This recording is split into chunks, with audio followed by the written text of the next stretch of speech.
Hierdie boodskap na toe gebring deur Skatte in die Hemel. Gaan sluit graag by ons Facebookgroep aan vandag. Vandag se skriflesing kom uit 1 Tessalonisense 5 verse 16 tot 18. Wees altyd deurbly, bid sonder ophou.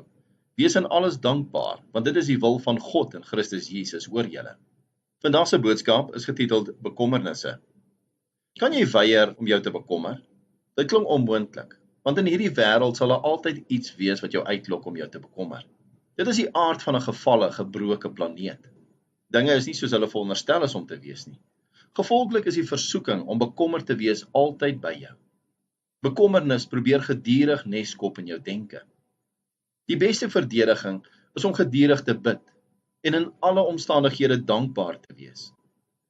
Bewustheid van God se teenwoordigheid vul jou gedagtes met lig en vrede, sodat daar nie plek vir vrees is nie. Hierdie bewustheid lig jou bo jou omstandighede uit en stel jou in staat om probleme uit God se perspektief te sien. Leef na aan God. Laat sy Heilige Gees gedurig deur jou lei.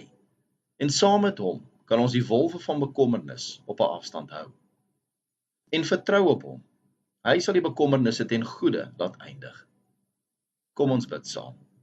Ons hemelse Vader, ons is moeg van al ons bekommernisse. Vandag vra ons U om dit te neem en daarmee te maak soos U wil. Here, leer ons om altyd te vertrou en saam met U sal ons oorwin. Vader, hou al die bose werkers weg van ons en lei ons in die spore van geregtigheid. Ons bid dit in Jesus naam.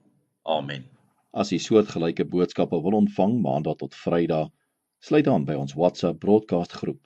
Stuur net jou nommer na 072 581 2973.